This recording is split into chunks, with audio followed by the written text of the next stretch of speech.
Everybody, the sun, it's the source of all life, and it could mean the end of life as we know it. NASA did a study, and its findings are now out. We're not talking about global warming, a brand new government study on the very real destructive threat of solar storms. Check it out, the surface of the sun, a roiling mass of plasma and charged high-energy particles. As we move to the launch pad, we can show exactly what we mean, escaping the surface of the sun and traveling through space to areas down here on Earth. Now, this giant fireball, if that ball hit the Earth and its magnetic shield, it would be devastating. I want to show you New York City at night. Times Square, drove through here at 8 o'clock last night. Streets are empty, but the electric power grid would be wiped out by the current. Lights and computers, transportation, hospitals, all would go down. The study warns it would be a disaster, far worse than anything we have seen before. The menace of these sunstorms poses a bigger threat to more high-tech and advanced countries like the U.S. Everything from our sewage systems to our Wall Street banks operate with our power grid. And a game-changing solar storm that could hit at any time. So how worried should we be?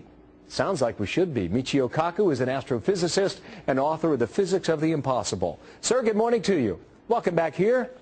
Glad to be on your show. Now, what I'm reading here scares me to death. Should I be that way? That's right. We're talking about a potential Katrina from outer space.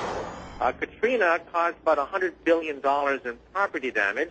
And unless we begin to make efforts now to reinforce our satellites and power grid, we could have something maybe 10 times bigger than Katrina, because we're talking about the loss of all electricity and all satellite activity. We'd be thrown 100 years back into the past.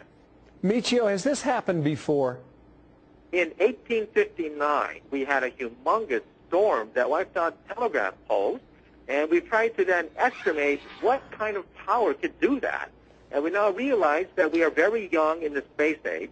If something like the 1859 storm hit again, it would literally paralyze all the United States, not just for a day or an hour, but for months to years.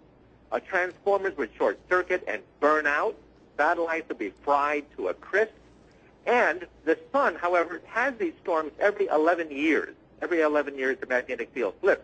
But in 2012, we do expect perhaps another big one. Well, we have never before in our history, in human history for that matter, relied so much on technology as we do today.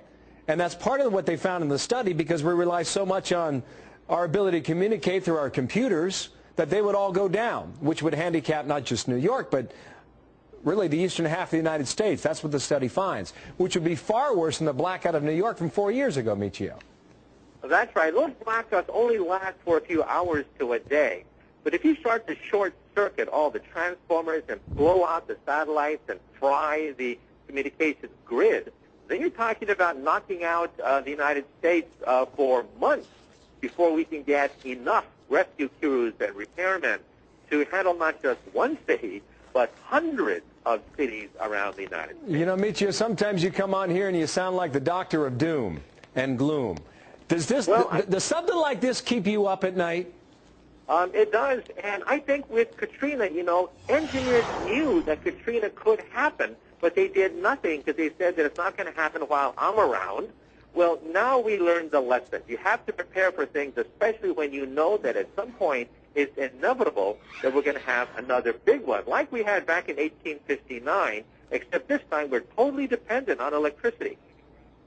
Michio, thank you. Hope to see you in person next time. We'll take you on the phone if we can. Michio Kaku, thank you for your time today.